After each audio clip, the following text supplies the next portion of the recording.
Hey everyone, I'd like to welcome you all to Opendoor's inaugural Open House earnings live stream. I'm Michael Judd, Opendoor's Head of Investor Relations. A few housekeeping items before we get started.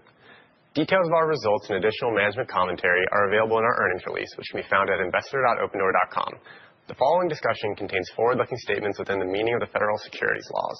All statements other than statements of historical fact are statements that could be deemed forward-looking, including, but not limited to, statements regarding Opendoor's financial condition, anticipated financial performance, business strategy and plans, market opportunity and expansion, and management objectives for future operations.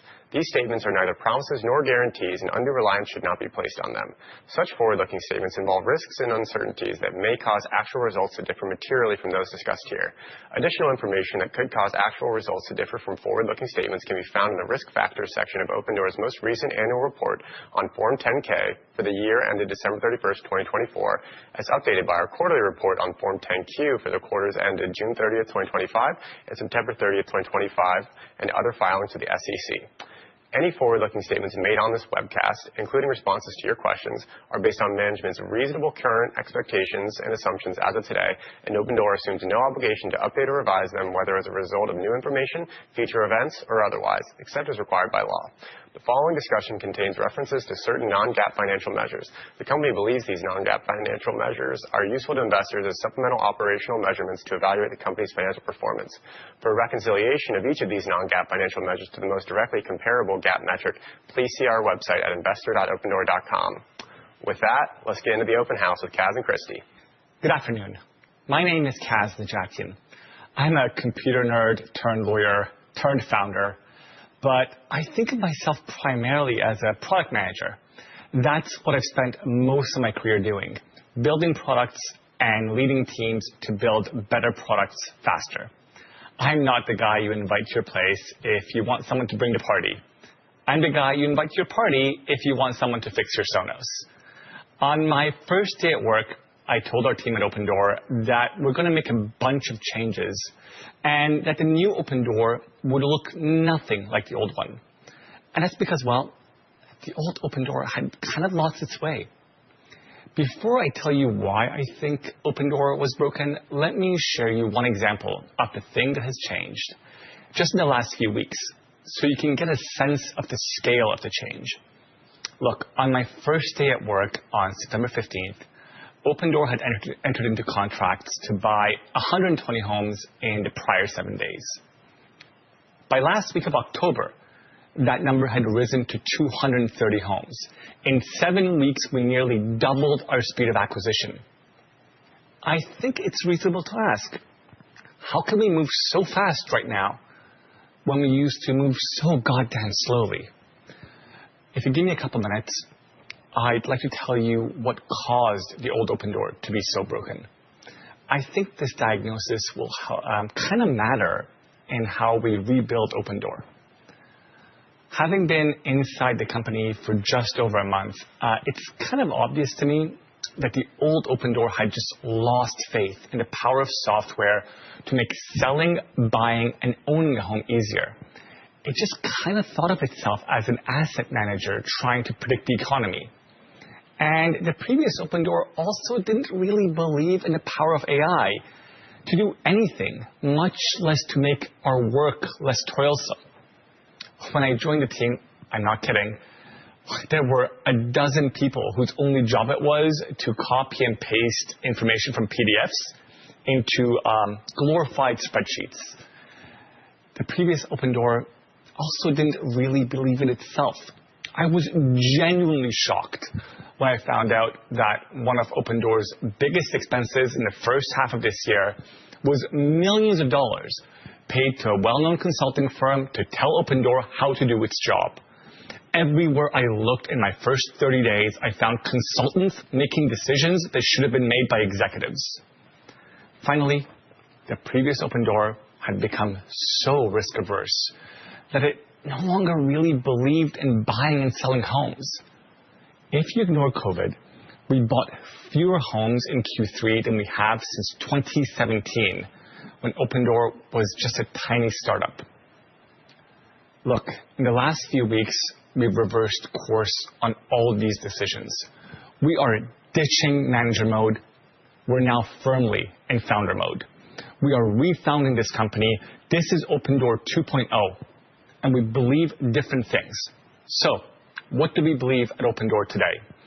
We believe that we have to use all of our energy and every modern tool at our disposal to build products that make homeownership easier and less frictionful. We believe we're a software company, and our leverage comes from engineers writing code. We believe machines are better at pricing assets than humans.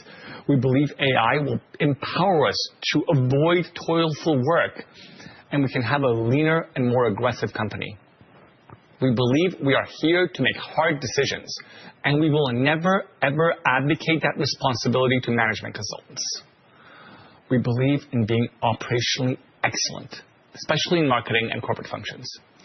When I was at Shopify, I insisted that we manage our marketing dollars like a hedge fund would manage its IRR. We're going to do the same thing here. We're going to spend money only on channels that give us great payback, and we're going to stop spray and pray marketing. We believe slowing down buying homes just to buy them at a significant spread is a bad strategy. Look, the only folks who are going to sell their house at a large spread are people who know things that you don't know. They want to get rid of their house as fast as possible. This is the definition of adverse selection. It's not a buying opportunity. It's a massive red flag. To use Wall Street terms, Opendoor is going to be kind of like a market maker in the future, not a prop desk. We're going to profit from flow, speed, and tight spreads, not on bets on the direction of the economy. Our business plan is simple. Buy and sell lots and lots of homes quickly, be operationally excellent, and increase our value to each homeowner by launching services like mortgage, insurance, and warranty. Starting last month, we reduced our spreads while simultaneously stepping up operational rigor and tightening our selection discipline. The goal is simple. We're going to make stronger first offers, buy more good homes, and get more good sellers through our funnel. To avoid adverse selection, we're building our inspection process from ground up. Structured in-app video and audio, feed that goes directly into AI that creates condition profiles that are validated through a standardized inspection process that give us great data. The result is going to be a consistent, high-fidelity view of every single home. This trust but verify approach is going to improve the speed and the quality of homes while giving us amazing data to adjust our process, allowing us to grow our portfolio without sacrificing pricing discipline, without giving up on asset quality, and without slowing down transaction velocity.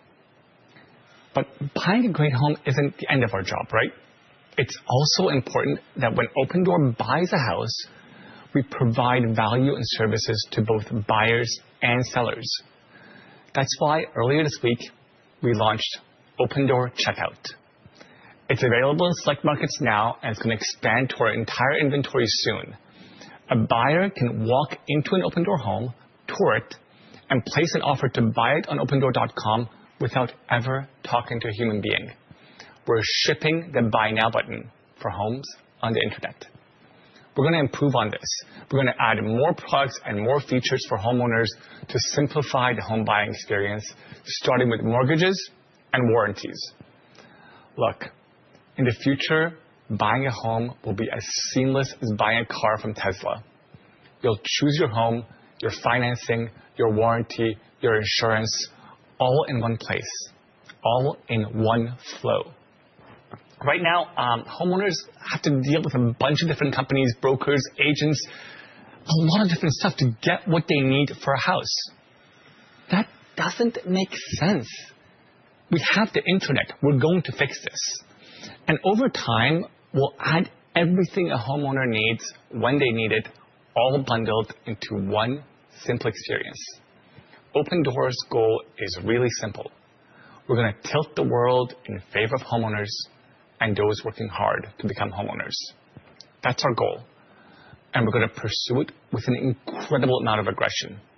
Since my first day as the CEO of our company, and our first day in this new Opendoor. We've launched over a dozen new products and features. They include things like an end-to-end AI home scoping, where machines instead of human beings decide what repairs are needed and what renovations need to be done. We've automated title and escrow, where AI has started doing some of the work that goes into closing a transaction. We've launched Opendoor's trade-in widget, where we help builders to offer a home trading program like they do in car dealerships. The new Opendoor Key app allows agents, Opendoor experts, and soon any homeowner to assess their homes just like an expert. Now we're going to fully power this with AI rather than someone showing up with a pen and paper. We launched Buyer Peace of Mind, giving people certainty when they buy their home with benefits like home warranty and early move-in. We launched AI-powered multilingual agents explaining home valuation to homeowners and helping them move forward with Opendoor. And we're launching a new partnership with Rome, connecting sellers with Rome's assumable mortgage platform to help them move when they want to. We've also made significant improvements in our SEO products, significantly increasing organic traffic. But closest to my heart has been our push to default to AI everywhere. And this has allowed our frontline operators to iterate without writing code. One of our non-technical teammates built a no-code tool that cut our quarterly inventory management process from 10 hours to about 7 minutes. And this list of launches should show you that we have this renewed aggression at Opendoor. We're going to focus on building great products. But aggression by itself is not a strategy. It's better than hope, but it's not enough. So here's our 4-step plan to channel that energy. First, by the end of next year, we will drive Opendoor to break even. We think about this in terms of adjusted net income on a 12-month go-forward basis. That means Opendoor will start generating cash and will never be forced to raise equity ever again. Second, we will drive significant positive unit economics while increasing the velocity at which we transact in homes. This includes launching financial services like mortgage. Third, as we increase our unit economics, we will change the company's focus from primarily building channels to transacting directly with buyers and sellers. We're also going to focus on reducing our days in possession rather than arbitrarily increasing spread, which has had genuine significant negative consequences for us. Fourth, once we've accomplished the first 3 steps, we're going to focus on allowing buyers and sellers to transact on Opendoor without having to buy or sell from Opendoor. This is going to significantly lower our capital risk, but more importantly, it's going to give folks options they want. Over time, as we succeed in these initiatives, Opendoor will change the home ownership experience in the same way Amazon changed the shopping experience, both directly and through its third-party marketplace. Let me be clear. Adjusted net income break-even is a milestone, not a goalpost. We have a huge runway ahead of us. Yes, there's going to be some headwinds. We're going to get some things wrong, but we're committed to consistently delivering improved unit economics and you're going to begin seeing progress towards adjusted net income break-even milestones as we clear old inventory and increase our acquisition speed. In my first month, we've already made significant progress on the first 3 steps. As we move towards break-even adjusted net income, we're prioritizing durable cost reductions. Christy's going to talk about some of these, but I want to give you some examples. We've reduced spend on external software and have terminated or are in process to terminate over 20 software vendors to date. We've reduced spend on external consultants. Opendoor spent millions on management and PR consultants in the first half of 2025. The go-forward plan is 0.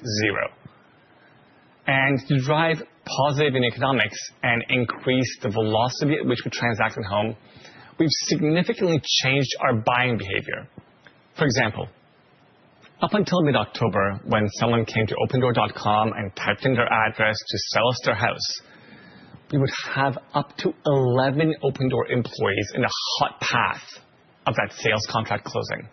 Today, that number in many of our flows is down to one person. And that one person is there to audit the machine to make sure we don't make unnecessary mistakes in underwriting. In fact, we're now doing almost 750 home assessments per week using AI. It used to take us close to a day from the time we collected artifacts to the time we complete assessments. In our new flows, this takes about 10 minutes. In the last week of September, we entered into contracts to buy 128 homes.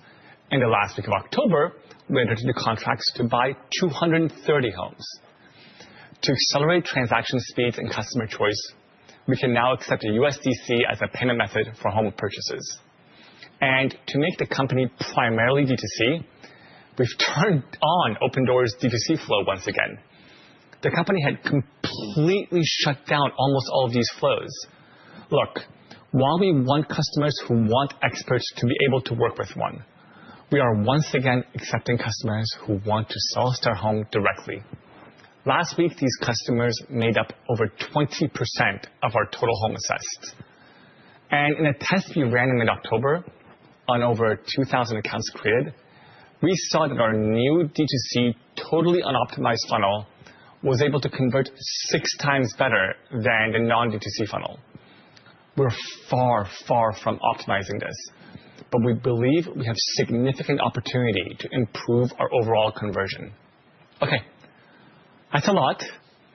Before I hand off to Christy, I want to spend a minute to talk to you about previous decisions Opendoor made about its capital structure. Because look, I think it's important that you hear from me directly about this. When I took this job, I knew Opendoor needed a balance sheet that was fit for our ambitions. Every home needs a solid foundation, and for us, that's capital. There are aspects of our balance sheet that are just genuinely phenomenal. We have 10 different lending facilities with long-standing partners, some of them as long as 9 years, who've demonstrated their ability to scale with us as we grow. Today, we can finance roughly 5,000 homes all at once and close at an almost 100% advance rate at great prices. At our peak, that number was about 20,000, and we're going to get back there. And I'm genuinely confident that we can get there with our lending partners. But they're also part of our capital structure that we're not focused on the long term. They seem to have been designed and driven by fear rather than setting us up to win. To be blunt, when I joined, the balance sheet had a ticking clock. The company had issued convertible notes with an early repayment that could have forced us to repay them in full before the end of this year. That would have been disastrous for the company. And my first priority was to remove this pressure and give us a runway to execute on our vision. Let me be clear. I despise dilution. If we issue a share, it has only one job: to make every other share worth more for our existing shareholders. But to give us some breathing room, I made a decision in my first week to use our existing ATM program to raise nearly $200 million. This bought us the time we needed to deal with the notes without a gun to our head. Earlier today, we reached an agreement to retire the majority of these notes. We took the steps we needed to clean up our capital structure, and we now have the balance sheet we need to stop playing defense and start playing offense. But there's a second part to this, and it's about you. We wouldn't be here without you, our shareholders. You believed in the long-term value of this business, even when our capital structure didn't really reflect it. And I don't believe in asking you to stay on this journey without sharing directly in the upside we're creating together. Look, public markets have a long history of taking shareholders for granted. We're not going to do that. In fact, we're going to reverse that. This is why we're issuing a dividend warrant. Each of you will receive 3 series of warrants: Series K, Series A, and Series Z, with exercise prices at 9, 13, and 17. 1 warrant for each series of 30 shares you hold. These warrants are going to cost you nothing, and their value goes up as we make Opendoor into what it can be. We want to be on the same side of the table as our shareholder. We're returning some value to you today. You can sell the warrants as soon as you get them, but I'm hoping that you'll stay along for this ride, that you'll participate in what we are building together. We're going to move forward together, and when Opendoor succeeds, our shareholders are going to share in that success. And yes, I'll admit it, it gives me just a bit of joy that this will totally ruin the night of a few short sellers. Look, we're building a new company, right in the open. Opendoor 2.0 is committed to its community because we're building and because who we're building for matters. We're going to talk to you the way we talk in the office, in plain English, sometimes with a few cuss words, but always with transparency. Please consider this our clean break from corporate jargon. We're just going to talk to you and tell you when we make mistakes.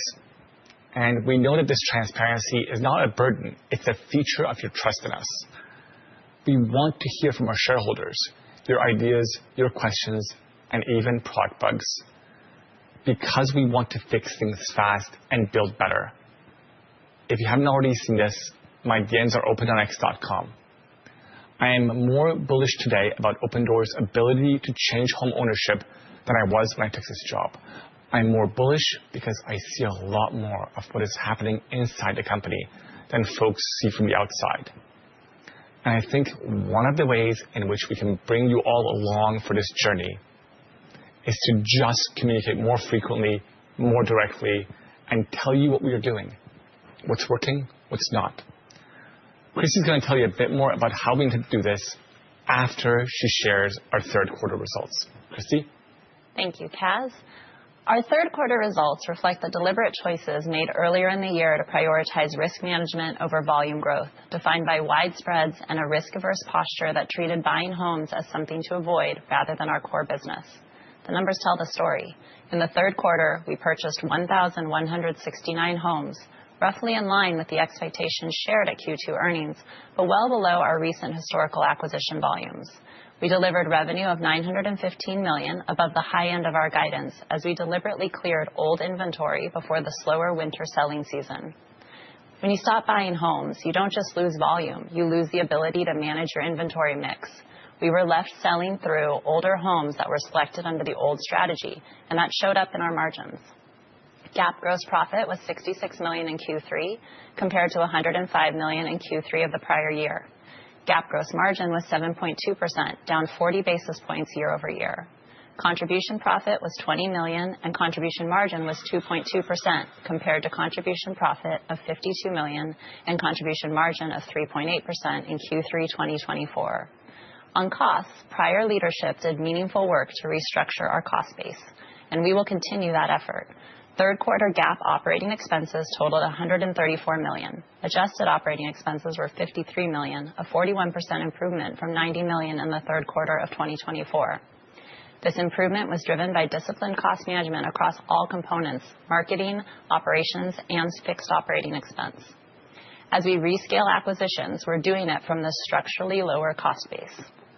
Net loss for the third quarter was $90 million, compared to a loss of $78 million in Q3 24. The prior year number included a $14 million gain from the Mainstay deconsolidation. Adjusted net loss totaled $61 million, an improvement from an adjusted net loss of $70 million in the prior year period. These are the results of the old Opendoor. What matters now is what comes next. Earlier, you heard the plan for Opendoor 2.0. I'd like to take a moment to walk through the foundation it runs on, our capital. We ended the quarter with $962 million in unrestricted cash and $187 million of equity invested in homes. We held 3,139 homes, representing $1.1 billion in net inventory. We had $7.6 billion in non-recourse asset-backed borrowing capacity, of which total committed borrowing capacity was $1.8 billion.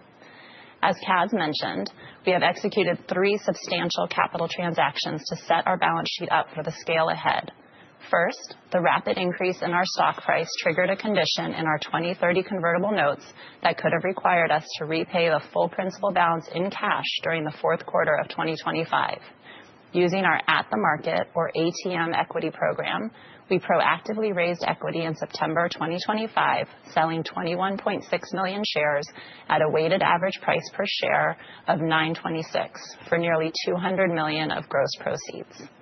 Second, today we refinanced a substantial portion of the 2030 notes with equity. As a reminder, these notes bear interest at a 7% annual rate. The combination of these two transactions add meaningful liquidity to our balance sheet, reduce our cash interest costs, and provide enhanced financial flexibility. Third, to align Opendoor's upside with all shareholders, our board declared a pro rata warrant dividend. Every shareholder will receive 3 series of freely tradable warrants for every 30 common shares held as of the November 18th record date, with exercise prices of $9, $13, and $17. Zooming out, we believe we have the right capital setup for the Opendoor 2.0 operating model: higher volumes, faster turns, tighter spreads, and more products to serve homeowners.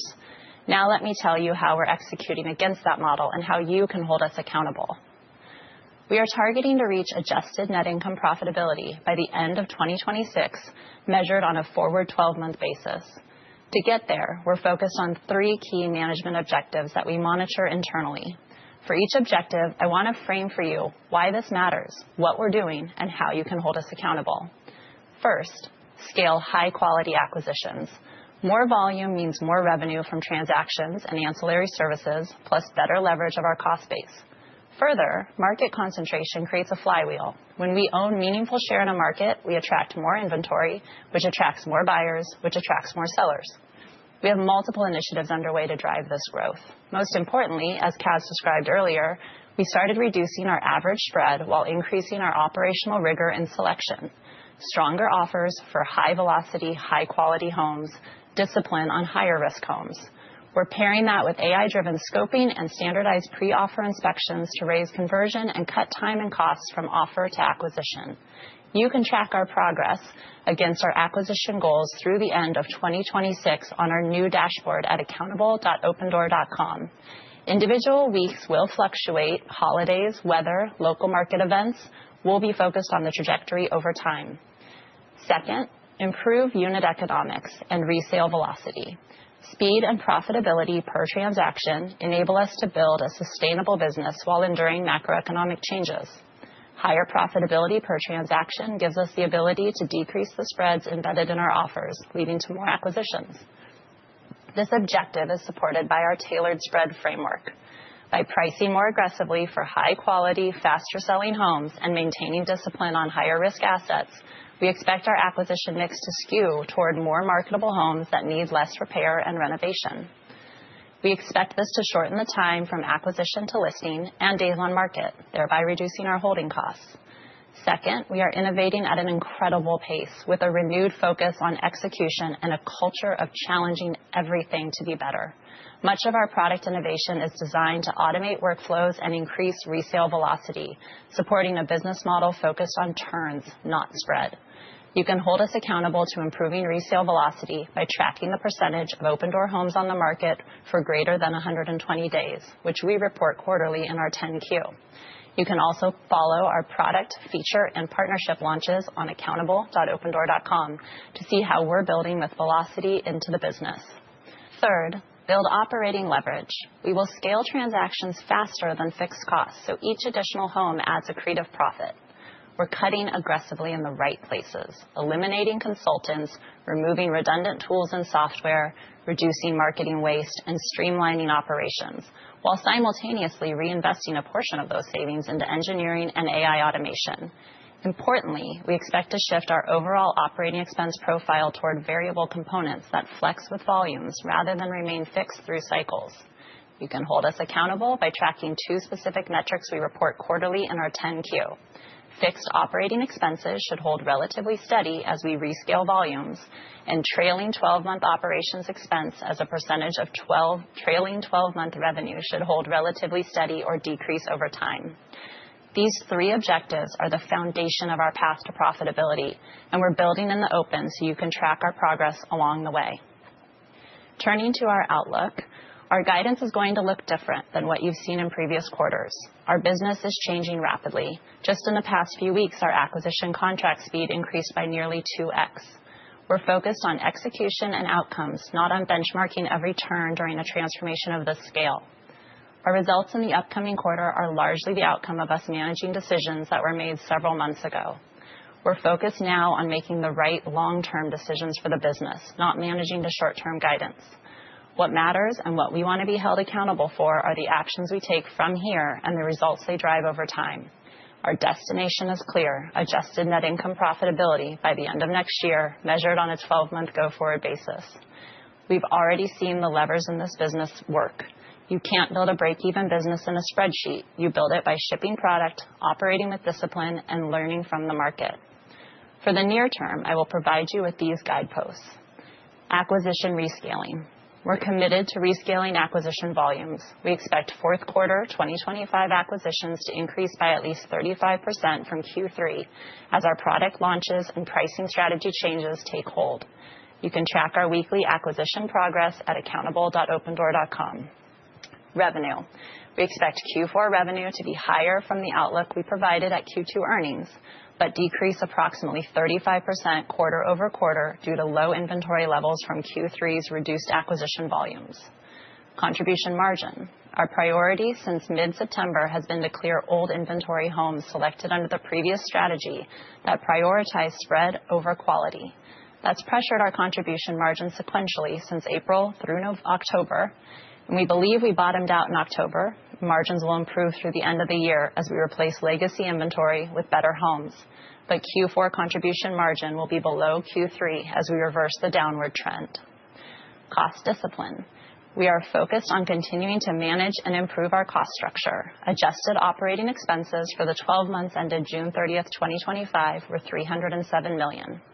For the 12 months ending June 30th, 2026, we expect to spend $255 million to $265 million.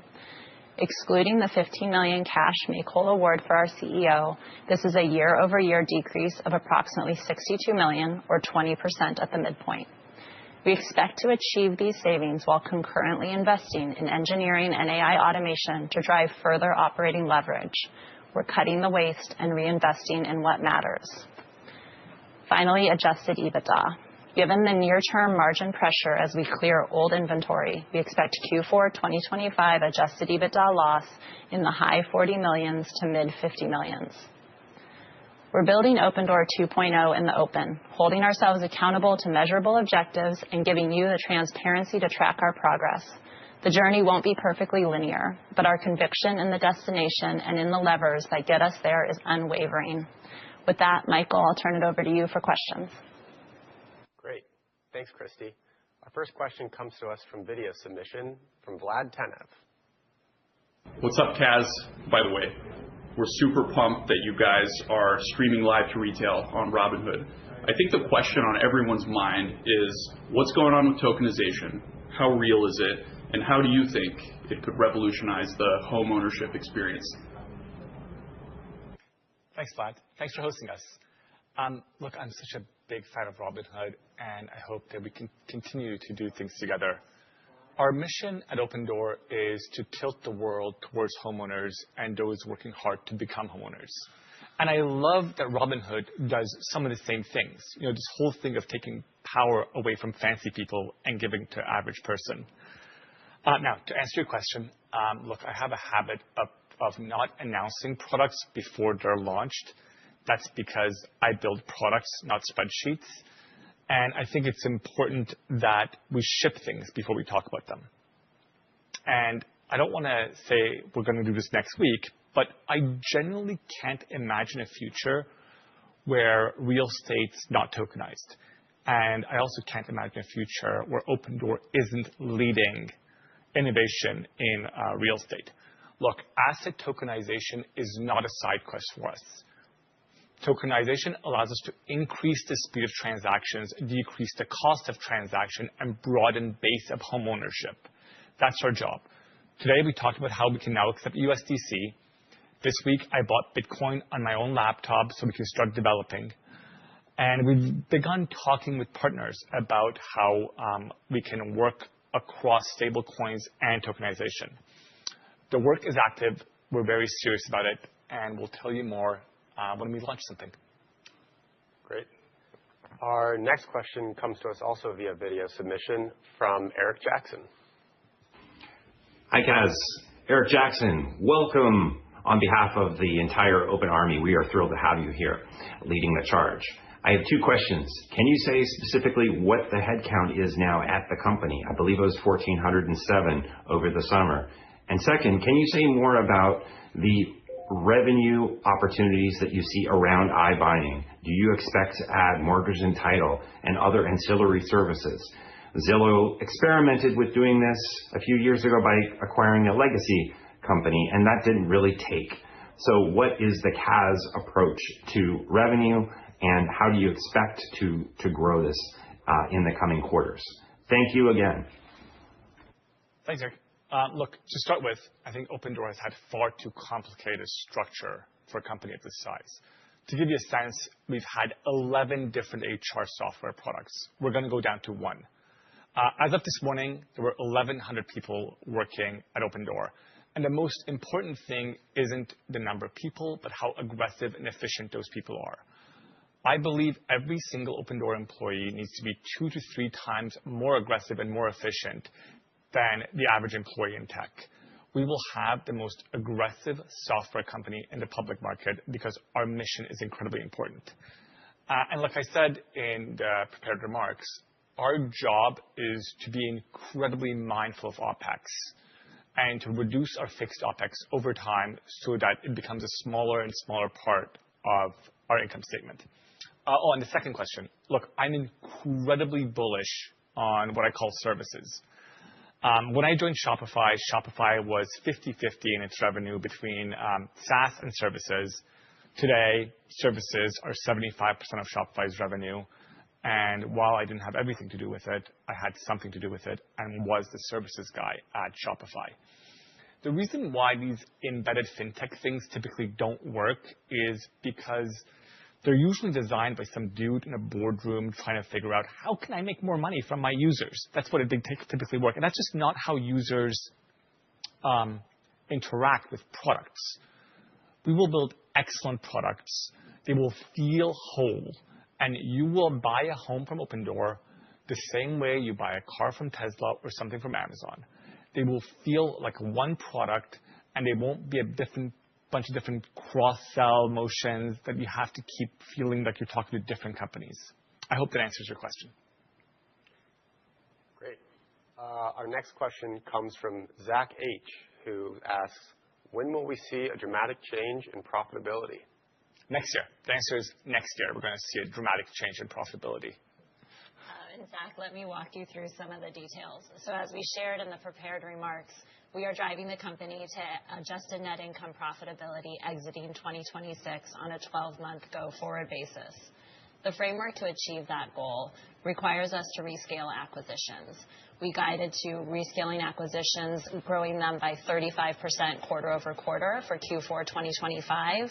And we are driving to exit Q4 2026 by buying somewhere around 6,000 homes. You can track our progress against that goal and hold us accountable to that goal at accountable.opendoor.com, which will be updated weekly. On the margin side, we expect to get contribution margin of 5 to 7% as we approach the acquisitions with renewed rigor, decreasing tail homes, improving days in possession, and therefore holding costs. In addition, as we get more shots on goal and buy more homes, we get the opportunity to attach more products and drive margin from ancillary services. We expect financing costs of 2 to 3% of revenue. These costs are highly sensitive to our turns and will benefit from our faster resale velocity. We're targeting adjusted OpEx of 3 to 4% of revenue. We expect to leverage our existing fixed OpEx structure, as Kaz mentioned, to invest slightly more in marketing, but with the discipline that Kaz discussed earlier. And we expect to scale operations marginally as we rescale volumes. That's a framework. It's not new guidance, but it's, yeah, go ahead. I'm going to add a little to this, if you don't mind. Look, I spent the last few years of my career at Shopify, and I think folks would say that it had something, though obviously not everything, to do with Shopify's profitability and growth. In late 2022, when I became Shopify's Chief Operating Officer, I'm going to read this because it was a quote.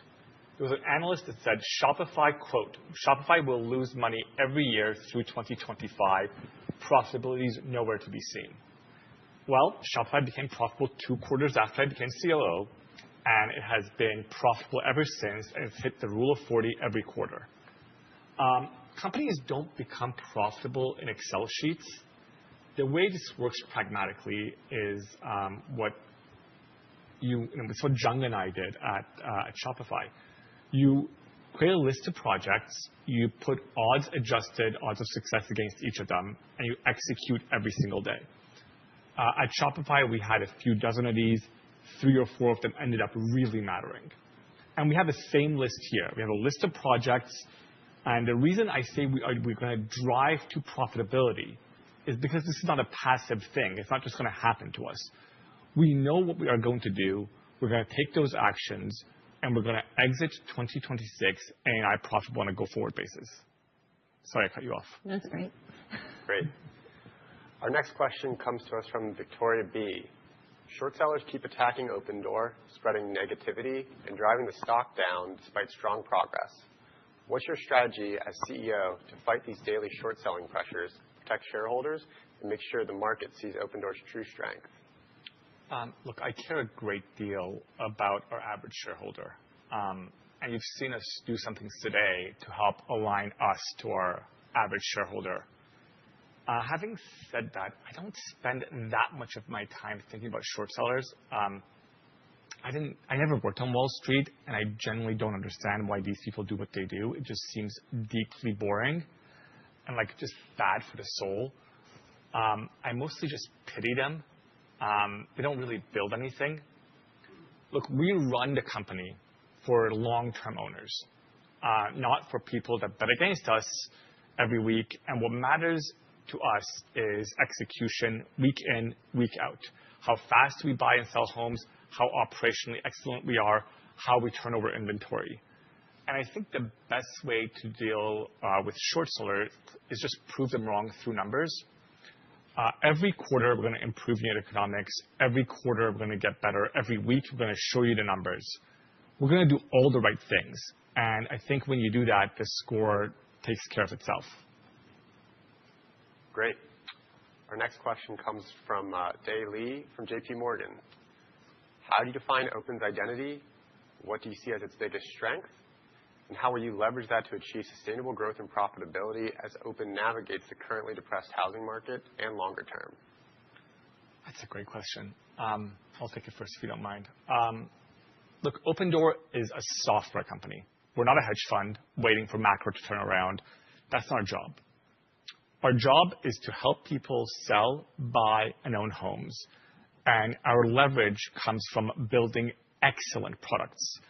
And you do that by writing excellent code. So that's the largest source of our leverage, right?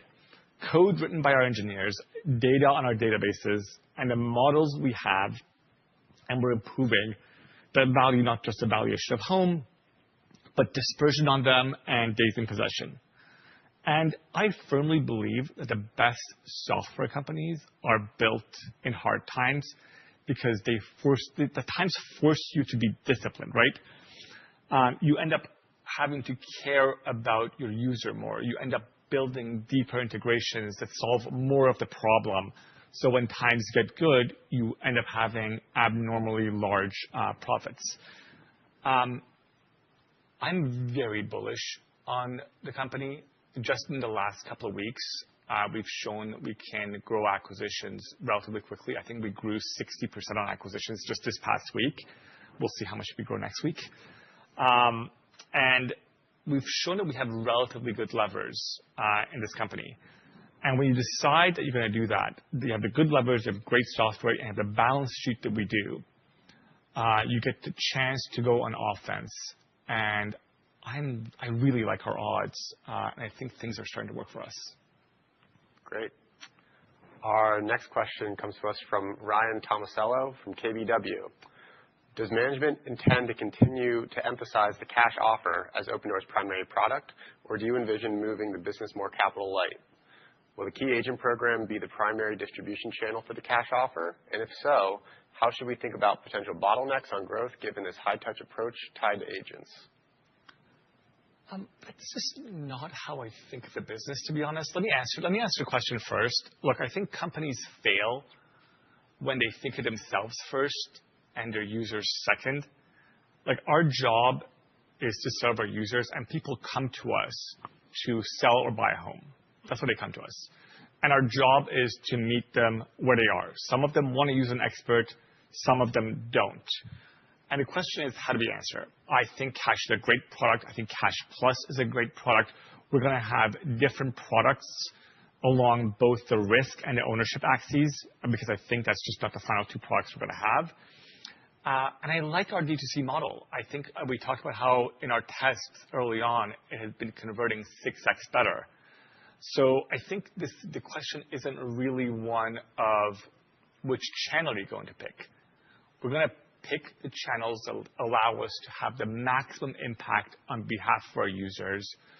And I firmly believe in our D2C channels are going to be the future of the company. And if there are users that want to use experts, we want to serve them where they are. Great. We have a few questions on sustainable acquisition growth, so I'll read a few of those out. One from Yigal at Citi. How are you expecting to manage guardrails on acquisitions as you pick up pace? Another from Andrew at Citizens. Can you talk about controlling the long tail and how those certain purchases have outsized losses? And Nick McAndrew at Zelman. How do you balance near-term transaction growth with your stated goal of evolving into a platform business? Okay, I'll try to take things one at a time. I think the tail question is actually the best question. Let me take that one first. So what you actually want to have is a lot of dispersion in your model, right? Opendoor has traditionally not had that, where it has kind of like had a peanut butter spread across its base. We now have significant dispersion, and this is basically all we talk about, is how we can have excellent offer on good homes where we know days in possession is going to be low, and be more careful on longer days in possession homes. And we have a new process for inspecting every home to make sure that we don't get caught by surprise. This is a trust but verify approach that I talked about, which will be great because it'll both a variable cost and B, more importantly, allows us to have lots of data on our servers. Last question second. I don't think these two things are at conflict. Look, at Shopify, we had high growth and high free cash flow. I think these two things actually go together because when you buy lots of homes, you get opportunities to sell lots of homes. And when you sell lots of homes, you get opportunity to attach additional services to them. And I think these two things go hand in hand. And to answer your first question last, look, I think we have shown that we have really good levers at our disposal. Morgan and the growth team have been working only for a couple of weeks now. But every single day, we're seeing improvement on buying the types of home we want to buy, and we really like our top of funnel. We have cut marketing and have seen acquisition go up, which is always a good sign. Am I missing something? No. That was great. We have another question from Ben Black with DB. It was a few in there, but his last question was, in what ways can AI be an accelerant to growth? I mean, look, in all the ways, in basically all the ways. Look, I don't spend that much of my time worrying about like the problems Opendoor has traditionally had on this area because there have been different types of problems. I spend a lot of time about what the problems are today. Let me give you one example. I talked about this a bit. We would have up to 11 people touch a home before we had a sales contract go out for it. Today, in many of our flows, that's down to one, and the job of that one person is to watch the machine, right? This significantly reduces OPEX per home that we acquire. Far, far, far fewer human beings, far more machines. This is better speed, better user experience, lower OPEX. Win, win, win. And then secondly, on the just a top of funnel part, you've seen us cut marketing, and we cut marketing when I came in, and increase acquisition. We're able to do this because we can optimize our funnels and put more of the experience in the hand of the user. And by the way, AI is also able to help us explain to our users the valuation of each home. So across top of funnel, middle funnel, bottom of funnel, already we are seeing the impact of AI.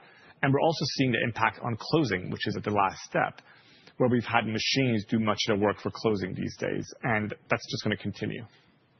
Great.